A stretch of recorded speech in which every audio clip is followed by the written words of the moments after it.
What's up, everyone? Welcome back to Generation Sports, episode number 9.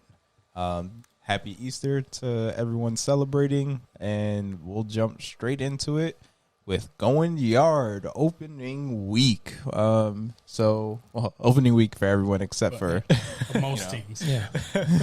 Except for the Mets, thanks to the Nationals. What do you guys think of baseball being back? I'm loving it. I can't wait to actually see the Mets play. Patiently waiting. Yeah, I'm excited. I went and got my vaccination so I could get to some games. I'm looking forward to it. I want to be there, like we said last week. I want to be there live. You know, there's nothing like being there at the game, for the game, and a lot of times you wind up being part of history when you're there. So I'm looking forward to the new Mets. You know, with a new owner who's looking to win, and I'm definitely looking forward to it. Yeah, this is always a great time of year when a new sports season is upon us. It's always something really good to look forward to, and you know, baseball is the longest season of all the major sports, so a lot of baseball to be seen, and you know, especially for us all being Mets fans and all the moves that they made and all the promise that they have this year, definitely looking forward to that. But just baseball in general being back is always a good thing. And, you know, it's a step in the right direction and sort of like a return to some sort of normalcy in sports. Mm-hmm. You know, we're getting some fans in the stands in some ballparks. And, you know, there's not really any guys like sitting out this year due to the pandemic. But, you know, we're getting baseball back, and hopefully it'll be in full swing. Yeah, I'm excited to see some baseball, watch some games this week. Already some interesting stuff. You know, we already got a brawl 3 days in. Yeah, more like a yelling match. But you know, seeing that energy and everything right off the bat, I think is really really fun. Yeah, can't wait to see more. And especially we get to see more of this guy as Francisco Lindor. Does not like Frankie. Okay. It's not like Frankie. Yeah. Good to know. He said that his mother named him Francisco, so that is his name. I don't blame him. I wonder if he would go by Cisco. He said that is not Frankie. That is his name. So that's his preference. Well, he's smiling to the bank. Signing a 10-year, $341 million contract. What do you guys think of that? Hey, the smile is contagious because I know all of us and Mets fans all around had some really big smiles when we heard this news. It's just great to see. You know, this was like the big question mark for Mets fans and just the Mets in general after trading for Lindor. You know, making sure you keep him there long term to really make the trade worth it. And the Mets got it done. They gave him his money, and it was coming down to the wire there, you know, the last couple days before opening day was supposed to happen for the Mets. But, you know, the Mets got it done, and I'm glad they did. And Francisco Lindor is going to be a game changer for the next decade in New York. Oh, yeah, definitely. It did come down to the wire, but I was pretty confident that something was going to happen. It's too much money to leave on the table for a player, especially with, you know, the unknown climate moving forward with COVID and a possible lockout coming maybe. True. With a new, you know, agreement. And a lot of shortstops available. A lot of top shelf shortstops available. Also, I just think, you know, Cohen was going to spend his money on a player, whether it was Lindor or it was someone else. He was going to spend $300 or close to $300 million. So I'm glad it's him. You know, his personality seems to fit the team, the town, everything. And I just hope he goes back to being the top shortstop in the league. Well, I say it's about time. It's about time that the Mets lock a superstar down. This guy's going to end his career with us. And for the fans out there who said that he was being greedy, I mean, let's get realistic. First of all, I'll be honest with you, nobody's worth that money. No. Okay? But when the owners are making, I mean, astronomical numbers just on TV contracts alone, then for a player to get that kind of money and lock them down in a big market like New York City, I mean, it's a no-brainer, you know? And if you guys think that that's something, there's more coming. He's going to spend his money because, you know, if he puts a championship caliber team out there, that money's going to come right back to him. Well, you know, they're talking to come forward though. That just had a report that they were talking with DeGrom. They also reached out to Syndergaard's agent, so you know he's looking into locking up our players, which is excellent. The core, I love it. I love it. The other thing is when the playoffs come around, if we in the hunt, which we should be, yes, then you know there's going to be another trade. Oh yeah. You know, Yep. There's going to be another trade for another superstar, whether it's a bat or a pitcher.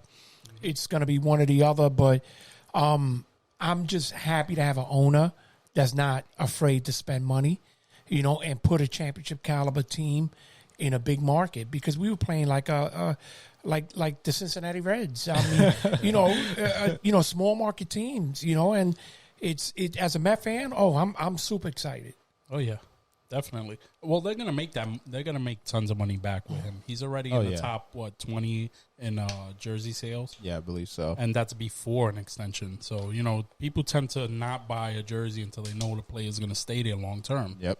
So I can definitely see him jumping all the way up to top 10 in the league this year. I know I'm definitely gonna buy a jersey. The black jersey? Yeah, I want the black one. Yeah, they finally announced a lot of social media pressure. I love it. That they will be using the black jerseys. We don't know how often, but well, I'll wear mine's often. I know that. The other thing I like is you get a guy that his smile is infectious. Oh yeah. And then you get a guy like Pete Alonso who's very vocal and very, you know, the young guys. The young guys are going to bring that spirit back to the Mets, that, you know, the feeling of loving to play baseball, loving to go out there and play the field and have a good time. And you're going to see it. You're going to see when they play, you're going to see how this affects all the rest of the players in the clubhouse.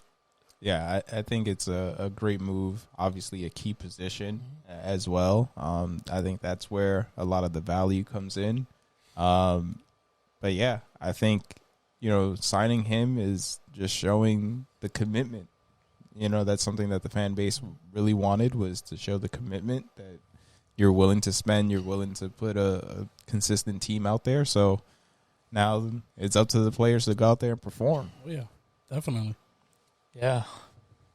So, with that said, anything else on opening week that you guys want to touch on? Not much there. All right. So then let's go to the Midsummer Classic, which is now officially moved out of Atlanta. What do you guys think of that? I think it's a great move.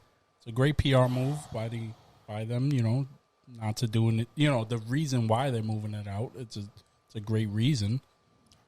Yeah, I think this was definitely the right thing to do for Major League Baseball.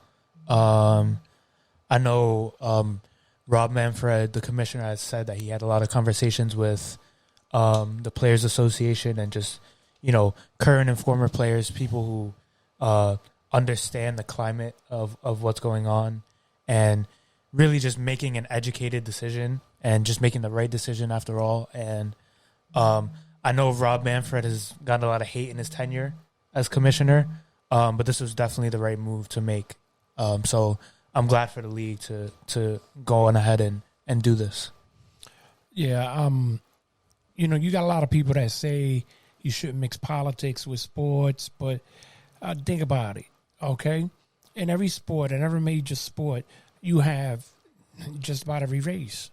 And you know, this is part of life. This is part of when you're not playing the sports, you a citizen just like everybody else.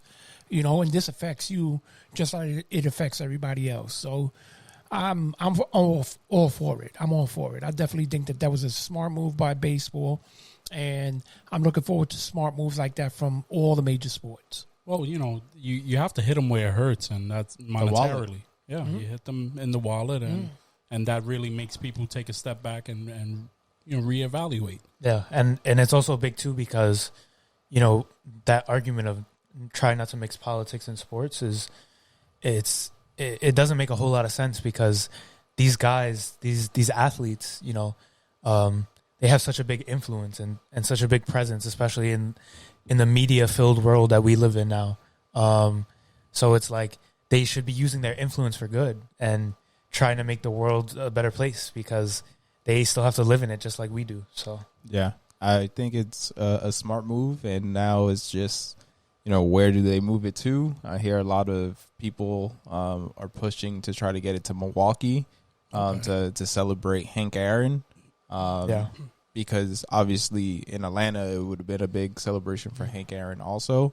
So I'm in favor of that move of Milwaukee, but we'll see where it lands. It does take a lot of time and commitment to plan our All-Star game.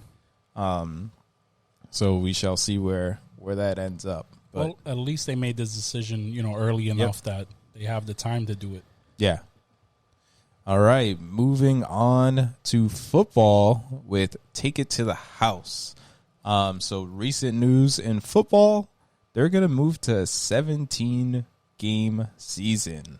What do you guys think of that? Is it, quote, dumb as hell? I actually like it. I like it because they take away one preseason game and they give you an extra regular season game. I know that some teams during the preseason do not like to play their regulars.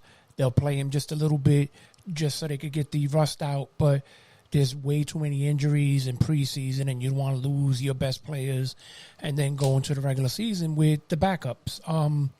I'm all for the extra game, only because they eliminated one of the preseason and they added the extra game. I'm all for it. I mean, football is an exciting sport. Football is probably the most bets on sport by all these gamblers.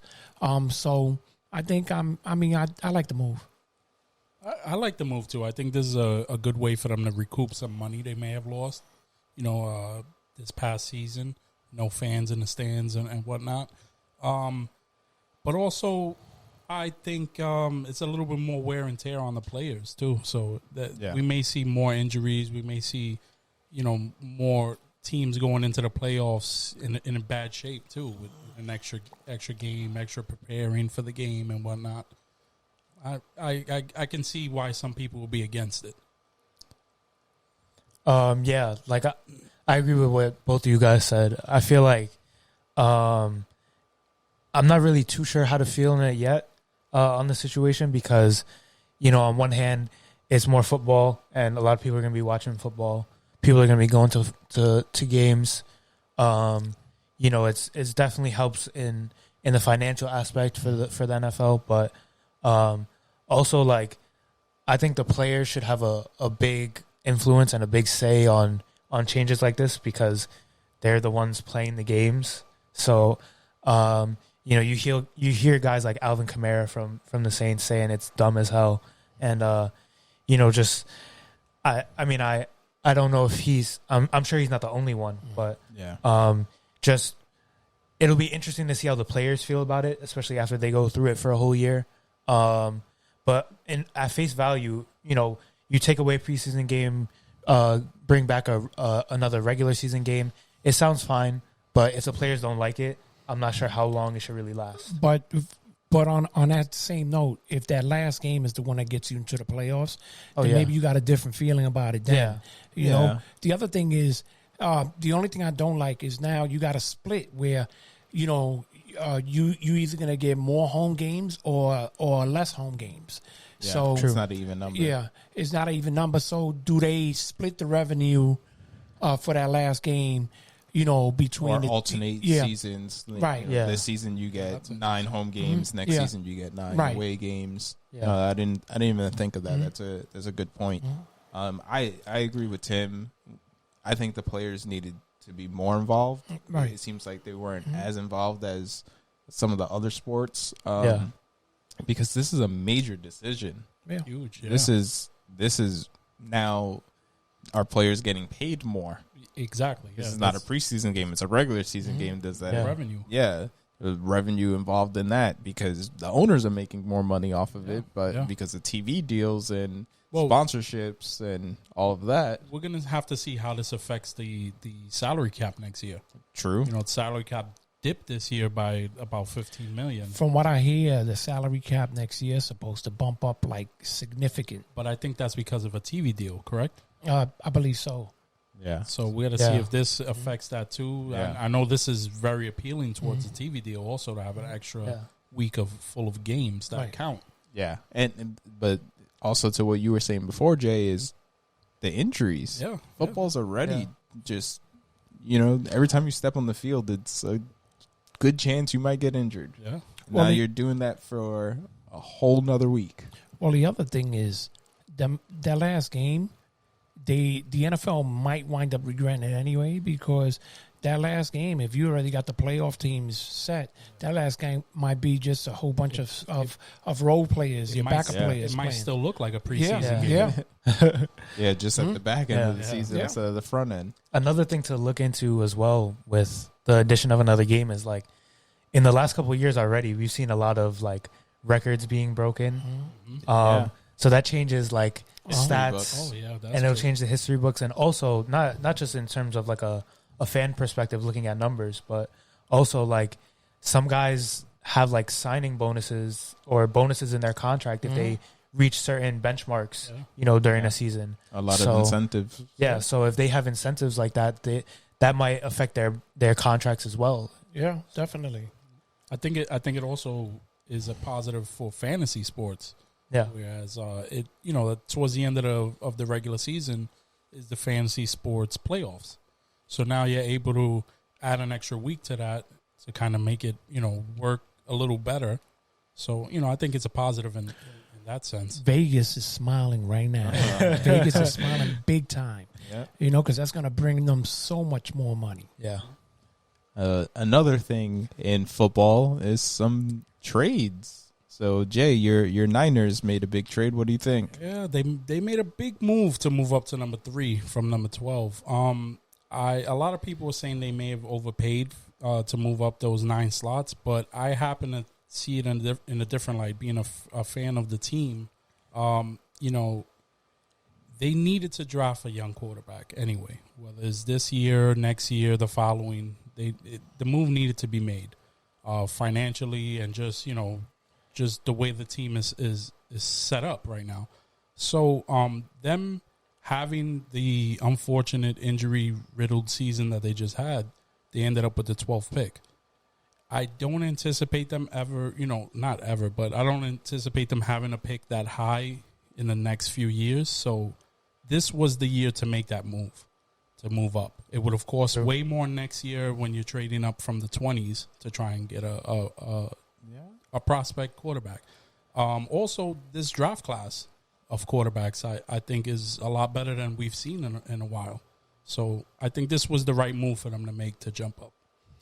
I think that it was a good move by the Niners, but I think a lot of people are forgetting that Miami made a good move. First, they let the world know that they're sticking with Tua, okay? And then they made the trade with the Niners. Then they made another trade to move up with the Eagles.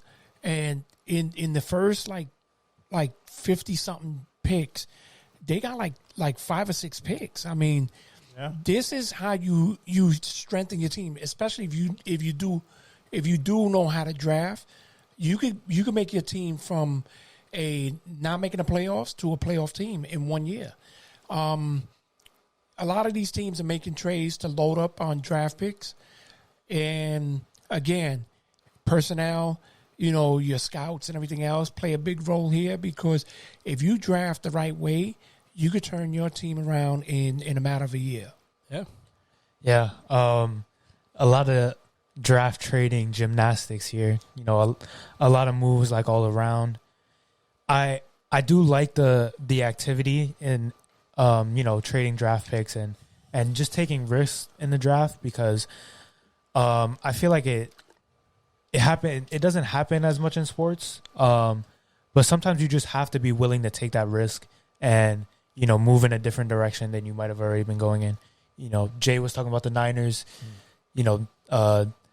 Jimmy G has a long career of injuries, and his contract is, very up in the air right now. So just a lot of question marks there surrounding him. So I think it's the right move for the Niners to move up and try to go for a quarterback or, someone at the high end of that draft, just because, like Jay was saying, this is a really good opportunity for them to do so. And, I think it was a good move for them to pull the trigger. And also the Dolphins, they have a lot of young talent. Mm-hmm. So them continuing on this youth movement and building through the draft, I think it's a great sign for them. And I think if they can keep developing that talent that they have, they can, they can surprise a lot of people this upcoming season. Yeah, I mean, sometimes you just have to take that risk. I feel like, and Jay brought up a great point, that if the Niners are, supposed to be better than what they were this year because of the injuries, it would cost more in the next couple of years to move up and take that gamble. So, yeah, I mean, I'm all for it. Draft young, just hope that person develops the way that your scouting team thinks. And, sometimes you have to take those high risk, high reward type of deals. Yeah. All right. And now moving on to halftime, where a big trailer just came out recently. So we had the trailer of Space Jam 2 come out. Yeah. And with that, I want to know, what are your favorite sports movies? I'll start. I gotta say Moneyball. Big fan of sports movies that are more on the realistic side. Mm-hmm. And that was just a great movie to see, like, the inner workings of, like, Billy Beane and how he made the A's something that they were never supposed to be. A team that just was set up to succeed when everything was stacked up against them. I love that movie.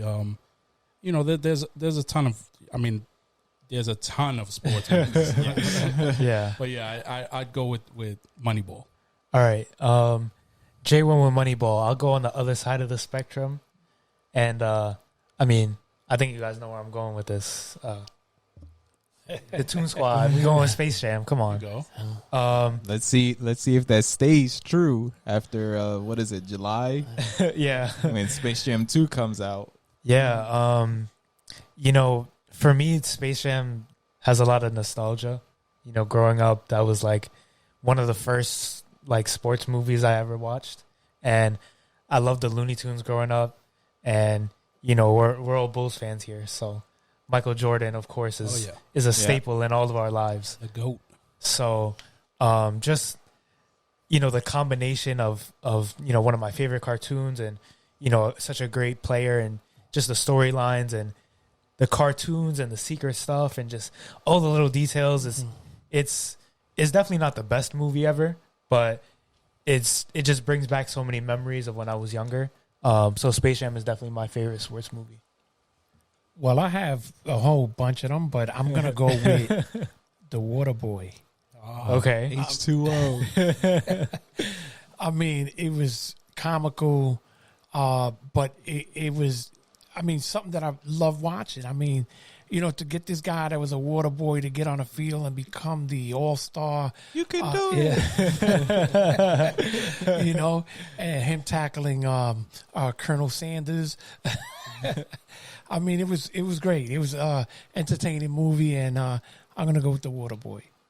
Again, there's so many great ones. I watched Space Jam hundreds of times, probably easily by myself. And then when Tim was younger, he didn't have to ask, too much for me to put that on. But I'm going to go with Rookie of the Year. Okay. Because it is just a crazy story of a kid, getting called to the big leagues, throwing heat, because of an accident that he breaks his arm. I thought that was always one of my favorites. growing up. But really excited to see Space Jam 2. I thought the trailer was very good. We got some sneak peeks into what some of the other NBA players look like. Right. You know, with Dame and Clay and a couple others. They even had I think it was Diana Taurasi. Taurasi. Yeah.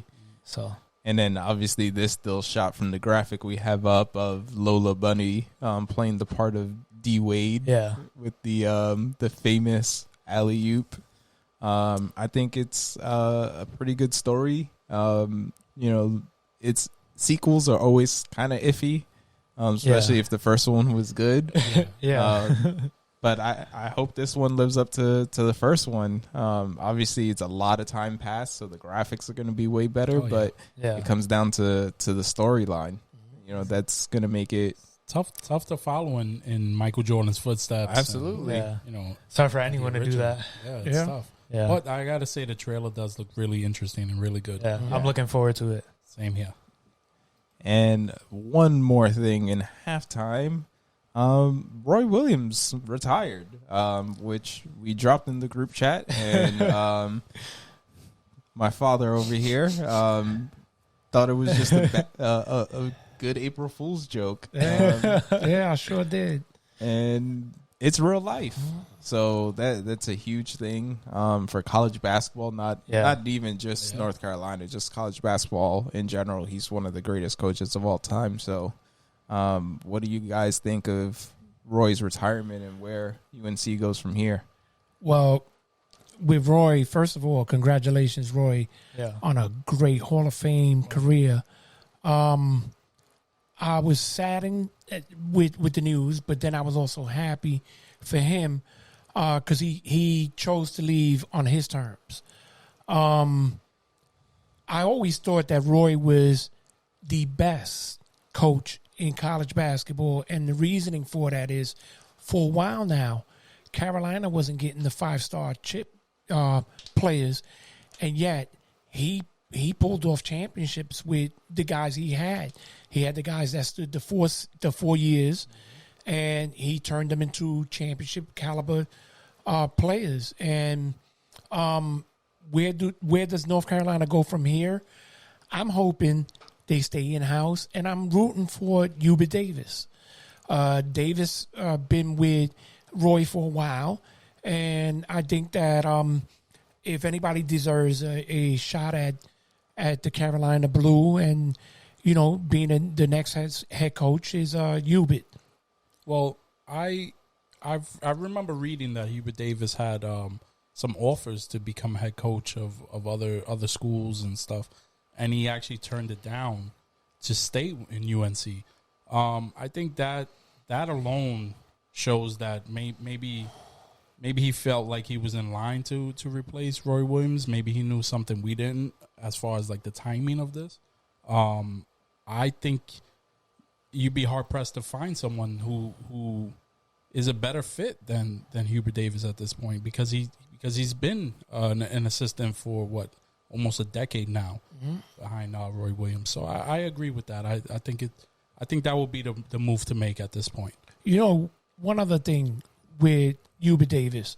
So Patrick Ewing and Juwan Howard, guys that played in the NCAA and then played in the NBA, and they finally got a chance to coach. And both of them guys did a phenomenal job. Excellent. So why not give this guy a chance? You know, those are outliers because there's other guys that tried it and not as successful. Yeah, but Chris Mullin, right? But then you got a guy like Hubert Davis who been working under Roy Williams, and he's you know, you learn a lot by working under a Hall of Fame coach. Oh yeah, in that instance I agree, but I'm just saying in general that's not always the case. There's been some other.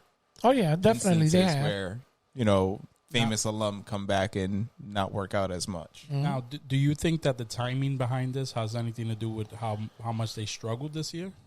You know, I mean, it's a tough to compare these past couple years to a normal season, but I think the biggest thing for Roy Williams was, you know, he's had such a long career and it's been so successful.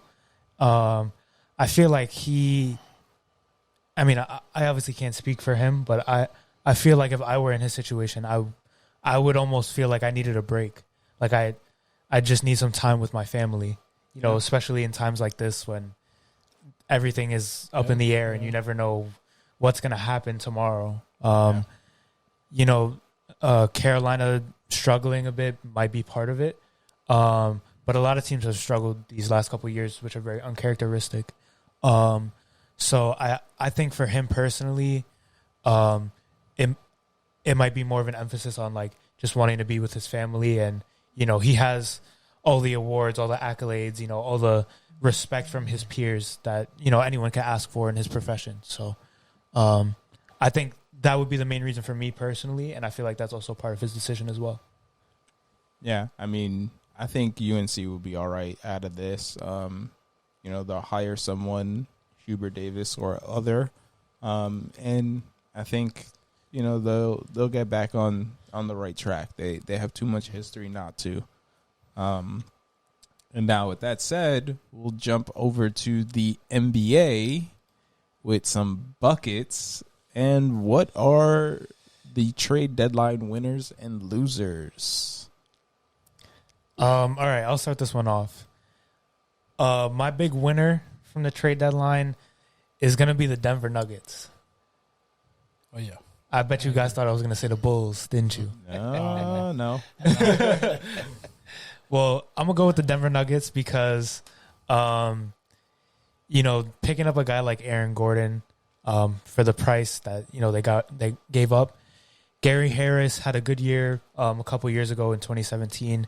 After that, he's kind of been dealing with a lot of injuries and never really been consistent. RJ Hampton is a good young talent, but, you know, obviously he's a rookie, and on a deep team like the Nuggets, he wasn't getting a lot of playing time. And they got rid of a pick too, but getting a guy like Aaron Gordon is such a difference maker for this Denver team. He's very comparable to Jeremy Grant, who they lost in the offseason to the Detroit Pistons. I like that. Yeah. A guy who can, you know, defend. He's even a better defender than Jeremy Grant. 1 through 5, he could defend. He's a very versatile defender. You could put him on the better, you know, wing or perimeter guy on opposing teams. And, you know, he's versatile. This Denver team is such a good team at distributing the basketball.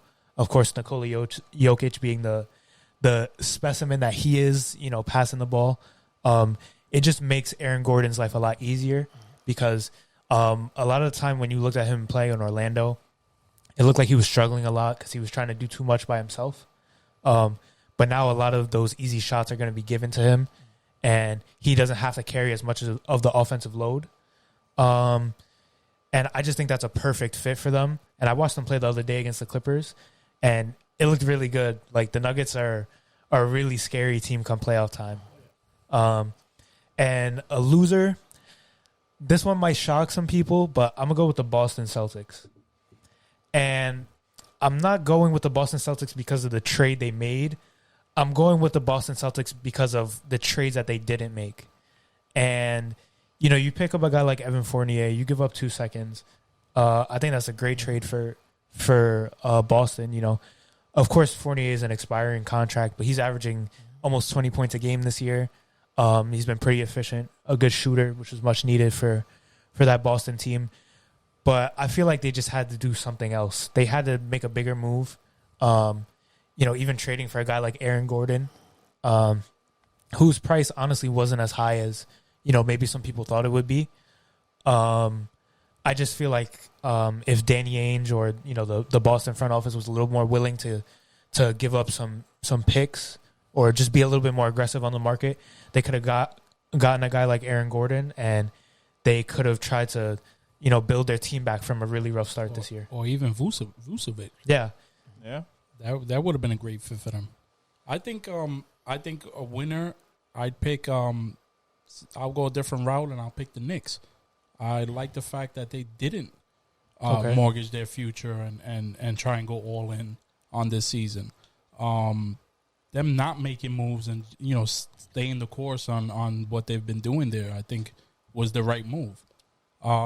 As far as losers, I have to agree with you. The Boston Celtics, they didn't address their needs, the team needs. Yeah. They added another wing, which, they need an outside shooter, but what they really needed was a down low presence on that team, and they didn't address that. And Fournier, they got him for basically nothing, but he really gave them a real bad goose egg that first game.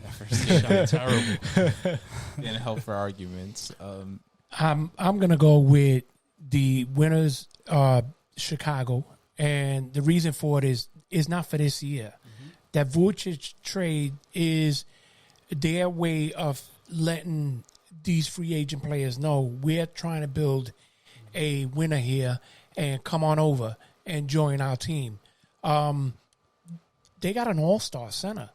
I mean, this guy's stats are ridiculous. And to me, what they gave up, it was fine.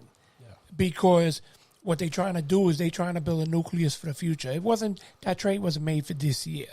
It was made for, future. Now, my losers, opposite to you, I think the Knicks were my losers.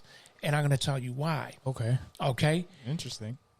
The Knicks are making the playoffs this year, but I think they need a little more offense. And I think they should have went and got an offensive player because at the end of the season, right, the Knicks are going to have the top two players in minutes. And when it comes to playoff times, that takes an effect. Yeah. I think the Knicks, even if they had to give up draft picks, if they know that they're going to make the playoffs every year, that draft pick wouldn't have meant anything. That's true. My whole thing is the Knicks been losing for so long that I thought that they should have made a trade to push them up into, the top 4-3 in the East. That's pushing it. Yeah. Listen, if you could get a Bradley Beal or somebody, even if you got to give up, mortgage some of your future, but you put yourself in a predicament where, you're going to be one of these teams that competes every year, it's a no-brainer. I just didn't see the type of talent available for them to make a deal that would have held that much weight to help them. Giving up draft picks, I wouldn't mind, but they would have to give up not only young players, but also cap space. Right. Yeah. Moving forward. So I just didn't see the right move for them out there. Okay. Yeah.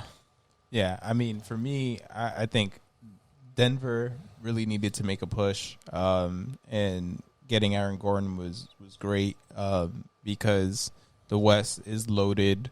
They did show out last year, but, slightly different roster this year, but they need to make noise. They have too much front-end talent that even in the busy West, they have to make noise. And then I like what the Bulls did. Again, just showing that they're committed to winning. It's not going to be, a snail's pace rebuild. So, and hopefully that makes Zach LaVine happy. Hopefully with LaVine happy and, having two all-stars, you can get some better talent in free agency. Obviously, draft picks are, it's tough to lose some draft picks when the team, is a fringe playoff team, especially in the East, with the unbalance of the two conferences. But you hope that those draft picks aren't going to be lottery picks. Yes. Forward, so especially with two all-stars in the starting lineup and, developing some of the other young guys. It's going to be very interesting what they do with marketing because I don't know if those two can live side by side long term. They're so similar in play style. Yeah, so I don't know if those two can live side by side for too long. But the losers, I got to go with Boston because every single trade during the trade deadline, 30 minutes after the trade happened, it was like Boston was close to getting this guy. Yep. Yeah, Boston was close to getting everyone, but they got nothing. Yeah, they didn't get enough. All they did was window shop. Yeah, and for having all the assets and from years past, and then having good drafts and getting Jaylen Brown and Jason Tatum, they haven't won anything. Yeah, they haven't put it together. Yeah, they haven't taken that next step. Yeah. So I put them as my losers because of that. Just real quick, just before Celtic fans, like start attacking us, just know you guys weren't the biggest losers this trade deadline. The biggest losers were definitely the Houston Rockets. Oh yeah, by far. Yeah. We don't really have to talk too much about this. Yeah. They traded James Harden. They didn't keep Karis LeVert or Jared Allen. And then they traded Oladipo, which was the main piece from the Harden trade, for pennies on the dollar. Mm-hmm. Getting Kelly Olynyk and, and Avery Bradley. It's just inexcusable what they did. They get really. Miles Leonard in that deal, too, and then waived him immediately. No, I think he went to... Or he went somewhere else. I think he went to OKC. Oh, okay. Yeah. But you know that one of my other winners was the Clippers. Playoff Rondo. Yeah. Oh, yeah. That was a surprising move, trading Lou Williams, too. Yeah. And Lou Williams said he debated retiring. Yeah. That Rondo move could be good come playoff time for the Clippers because they definitely needed another ball handler around Kawhi and PG. Mm-hmm. Yeah, for sure. And defensively, he's very good too. Yeah. All right, now to our personal favorite segment, Garbage Time. Let's do it. Who wants to start off Garbage Time? I'll start it. Okay. All right. So, you know that during the season you get injuries, from players going out there and playing and everything, but there's been freak crazy injuries that have happened that nobody thought about. And what is your craziest, freakiest injury that you know about? And just so everyone knows, we're bringing this up because recently OKC listed Al Horford on the injury list, and they marked it as old. So his injury is just being old. That is now an injury to be old. I mean, when you look at that team, it kind of makes sense. Yeah. He's a senior citizen on that roster. But he's almost double the age of everyone else. So that's what brought this up. Who wants to start off? I'll start. My injury is Glenn Allen Hill. Okay. So he has a terrible fear of spiders and had a nightmare about spiders where he started sleepwalking. He broke a glass table. He cut his arms and legs all up with the broken glass and ended up on a 15-day DL because of that. From a nightmare about spiders. Yeah. Imagine waking up to that. Yeah, that is pretty crazy. That's so weird. All right, I'll go next. My injury is actually Mariano Rivera. In 2012, when he was with the Yankees, of course, he was out shagging some fly balls during BP, and he just stepped wrong, and he ended up tearing his ACL. Wow! Just from shagging flies. Pitchers love to do that during BP, and it just didn't work out this time for him, and it was not pretty, to say the least. My injury is something that every human does, which is why it's my injury. It's when Sammy Sosa sneezed. So I'm pretty sure everyone listening or watching this has sneezed before. Yeah. But have you sneezed and missed a month of work? Wow. I wish. Well, nowadays you might miss 2 weeks from sneezing, but Quarantine. That's a little different. Corona.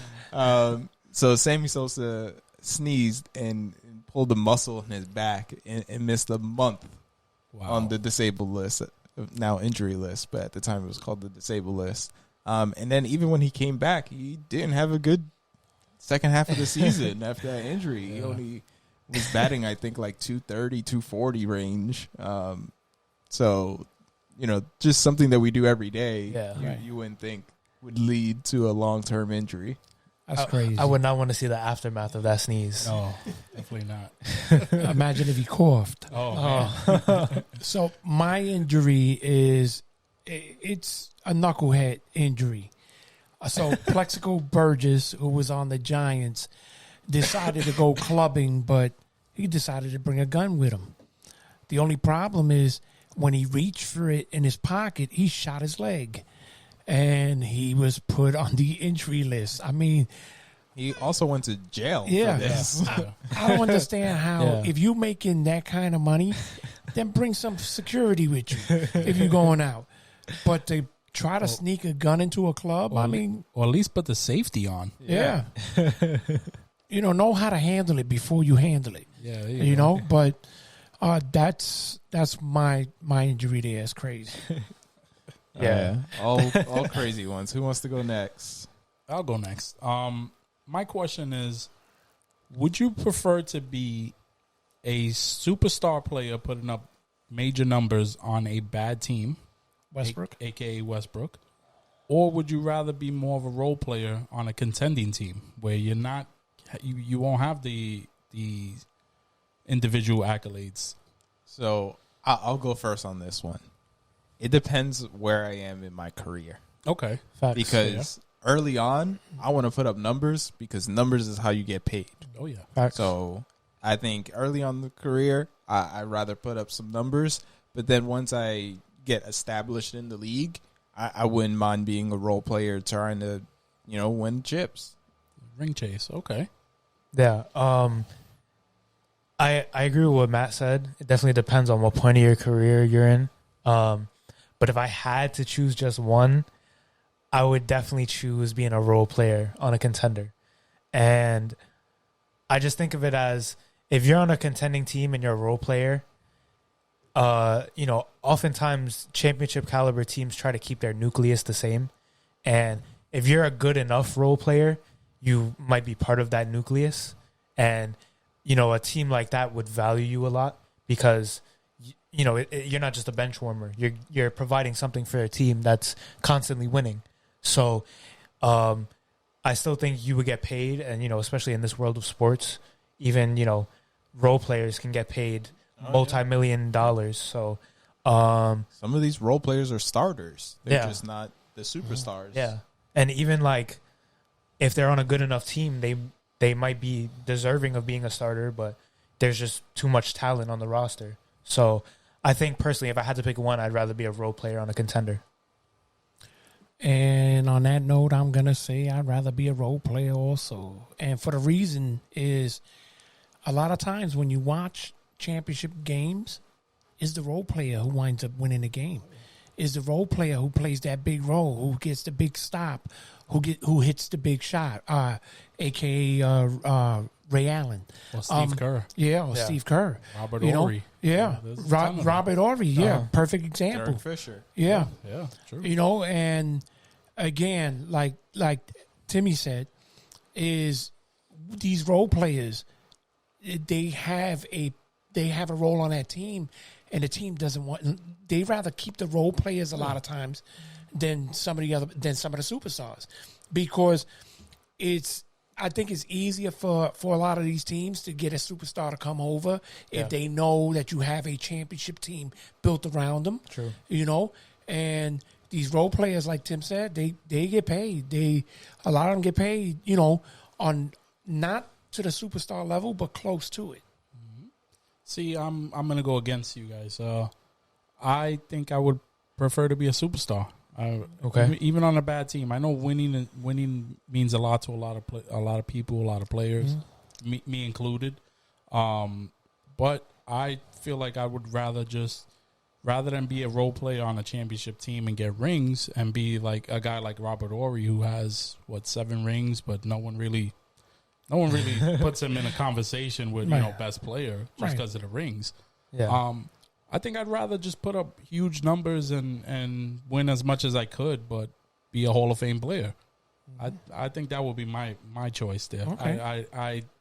I see the argument against it, like with Russell Westbrook and everything, but man, this guy's putting up amazing numbers, and I don't think he can do that on a contending team. Yeah. So I think I'd rather do that. That's fair. Yeah. So my question is, after last night's phenomenal March Madness game between UCLA and Gonzaga, what is your favorite March Madness moment? Well, I'll start this one off. And everybody knows I'm a big UNC fan, Yeah. big Michael Jordan fan. And, yeah, Michael Jordan's shot against Georgetown, that's up there. But I'm going to surprise people and say that the game between Kentucky and North Carolina, okay? And who was the player on Kentucky that was It was Malik Monk. Malik Monk. Malik Monk was roasting Carolina. They could not stop him. Yeah, he had like 40 points Yeah. or something like that. Yeah. And that game came down to the wire. Malik Monk hit a shot, gave Kentucky the lead, and Carolina chose not to call a timeout. They threw the ball down court, and what's his name? Luke May. What's his name? Yeah, Luke May. Luke May with Please a read big that. shot. Please read the description to the podcast, and this will make a whole lot more sense. Yeah. Luke May with the big shot to give Carolina the win. And it reminded me a lot of last night's game. I mean, last night's game was awesome. Like Dickie V would say, "It's awesome, baby." But they also had a women's game the other night. It was South Carolina and Stanford. And it was just like this. I mean, it was, this is what March Madness is all about. So the Luke May shot would be mine. Yeah. There's just so many March Madness moments to choose from. If I had to go with one, I would definitely go with, just in general, I would go with a whole run for the 2013 Michigan Wolverines. They made it to the Elite Eight and were knocked out, but that Sweet 16 game against Kansas was something else. That team was special. You got, Trey Burke, Nick Stauskas, Tim Hardaway Jr., a lot of NBA talent on that roster. And that game was so down to the wire, going back and forth. And then Trey Burke pulls up to tie the game, in regulation from like 30-something feet. If you guys haven't seen it, you got to check it out. But it was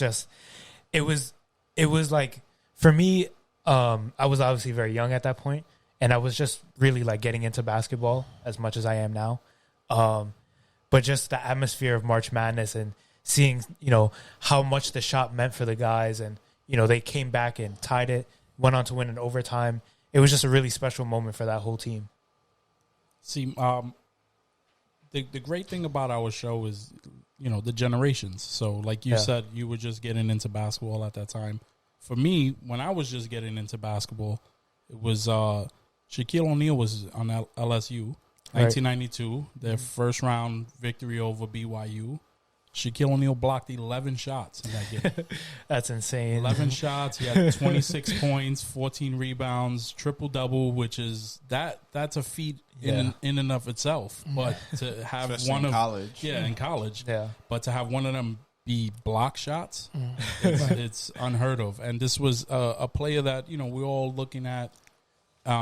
He's coming into superstardom in college, ready to head into the NBA and dominate the NBA, had a great career and everything. But to me, that was just like, it really put him on my map when I saw that dominant performance. Yeah. For me, I really, really want to pick the UConn team. But, they had a mediocre regular season, then won 5 games in 5 days in the Big East tournament, and then went into the NCAA tournament and swept that also and won a national championship. Was that the team with El Amin? With Khalil El Amin, the point guard? I don't know. That was with Kemba. Oh, okay. Yeah, okay, that was with Kemba and Napier. Yeah. But Napier was, I think, only a freshman or a sophomore, right. and then Kemba went to the league, and Napier took over, and then they won another national championship a couple years later. They were a powerhouse at that time, But that team... That team wasn't. They were mediocre during the regular season. And they shocked everyone. Just swept the Big East tournament, went into the NCAA tournament, swept the NCAA tournament. But the only issue I have with that is it's hard to pinpoint one moment. Yeah. Okay. So my one moment would be the national championship game between UNC and Villanova. Yeah. Because Kendall Marshall hit one of the most insane shots in NCAA history. Dad, don't listen to this one. Where he like double clutch, he brings it all the way down in the air, just like an impossible 3-pointer, and everyone is going crazy. And at that moment, you're thinking this is one of the best games ever. Yeah. And then 3 seconds later, or whatever it is, Villanova just goes right down the court and knocks down the game-winning 3. Yep. Chris Jenkins, like the probably the last guy you'd expect, just out of nowhere, like all the emotions from that UNC shot is just like everyone's going crazy. Yes. And it's that moment also kind of reminded me of last night's game where Johnny Juzang for UCLA gets the rebound, lays it in, and there's only a couple seconds left, and I bet all UCLA fans were chanting, this game is going to double overtime. And then Jalen Suggs just says, "Nah, I'll end it right here." Yep. Yeah, like I want to go home.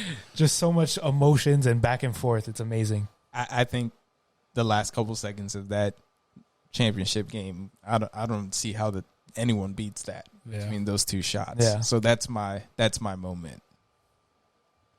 All right, Tim.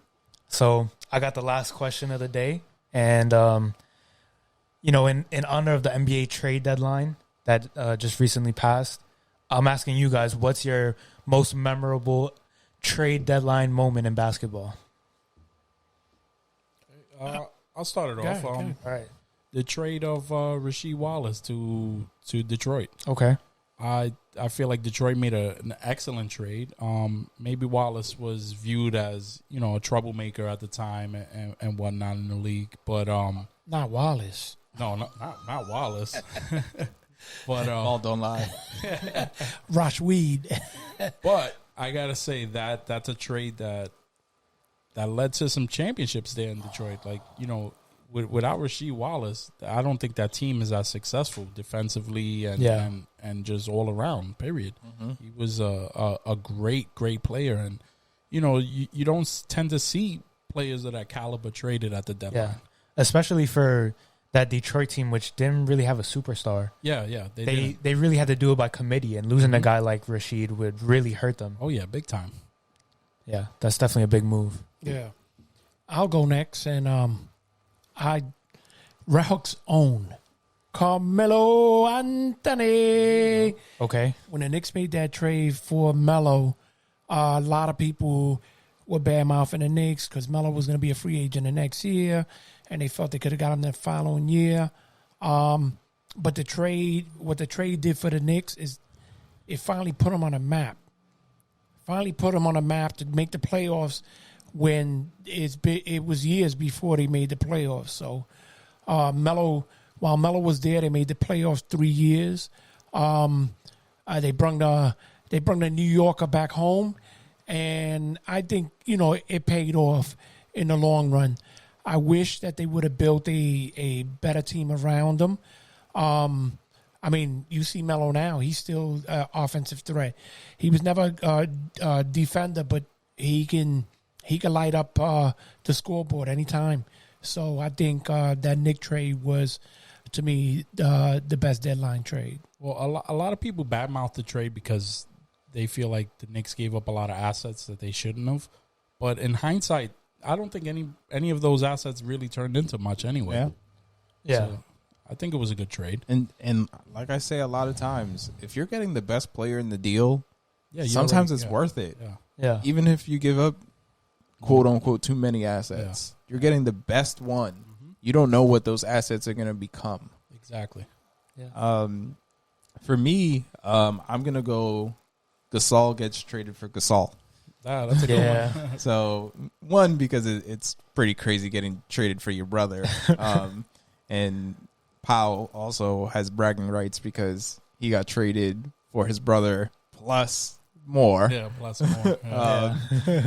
So, I think it was a really good deal for the Lakers. They didn't win the championship that year, but it did lead to 2 championships afterwards, because I don't think the Lakers win any championships if they still have Kwame Brown. And Marc Gasol, obviously had a great career, but he was very young at that stage where I don't think Yeah. he was going to be as big of an impact as his big bro. I don't think he was ready to put in that work. And it was hard because, you know, you had Bynum still there that was logging a lot of minutes at the 5 spot. And Mark is more of a 5. It wasn't as mobile as Powell. Powell can play some 4. I think that trade really helped Mark too, because he was able to go to were they the Grizzlies at that time? Yeah, I think so. Yeah, they went to, but they weren't in Memphis, right? They were still Vancouver. Vancouver, yeah. I think they were. Yeah. Yeah. no, it says Memphis. Yeah, They were in Memphis. Okay. Well, he was able to go there to a team that was willing to give him as many minutes as he needed to develop. Absolutely. And once Mark proved himself as a player, he got shipped to Toronto and won a ring. So worked out for both bros. There you go. Yeah. All right, Tim. My pick is it's kind of a weird one, but I'll explain it. So the full trade is the Clippers traded Baron Davis and a 2011 first round draft pick to the Cavaliers for Mo Williams and Jamario Moon. So this happened in 2011. So it was the Clippers pick that year. And just at face value, that doesn't really sound like anything crazy. You know, Baron Davis, Mo Williams, they're, you know, pretty good, serviceable point guards, but nothing really crazy. But that 2011 Clippers draft pick, that's the big deal here. That Clippers pick, the Clippers ended up winning the lottery that year, and they traded their pick to the Cavs. And if you don't know, the first pick in the 2011 NBA draft was none other than Kyrie Irving out of Duke University. And Kyrie was a huge difference maker for that Cleveland team. You know, one of the big reasons why LeBron ended up going back to Cleveland and helping them win a championship. And, of course, Kyrie hitting all the big shots and being such an essential role for that team, giving them their first ring in like half a century. You know, it's great to see something like this because, you know, when these teams were making this trade, no one expected, you know, the Clippers to win the lottery or for them to have the number 1 pick or, you know, it ended up being Kyrie Irving. But you look at it down the line now and Kyrie Irving is a really good player and he ended up, you know, leading to a championship for Cleveland and, you know, LeBron joined in on the mix. So it's just, there's so many layers to that trade, even though when you just look at it, it just sounds like a normal deadline move. But there's way much more to it when you look into it. It goes to what you were saying. Like, you never know what you're going to get from those draft assets. Yeah. Yeah, but again, I like taking that risk if you're getting by far the best player in the deal. But it's questionable. To give up some of those assets. It's questionable whether LA got the best player in that deal. Yeah. Which I happen to think it might have been Baron Davis at that point. Yep. Yeah. You know, so Cleveland might have gotten the best 2 players in that trade. Yeah. You know, obviously, I don't know how old Baron Davis was at that time, but it depends where he was in his career. Yeah. That was definitely my favorite deadline move, though. All right, everyone. Thank you again for tuning in. We'll be back in 2 weeks. Please like, comment, and subscribe. Yes. Share it as well. And we'll see you again soon. Wait, one correction. Oh. One correction in that Villanova Carolina game. Yeah. It wasn't Kendall Marshall who hit the big double pump shot. It was Marcus Page. Oh, Marcus Page. Oh, there we go. Oh, I got my years wrong. Yeah. Okay. Of course, the Carolina guy. Yeah. Right? The research department. And then you talk about my memory, right? All right. Thank you, everyone. Peace.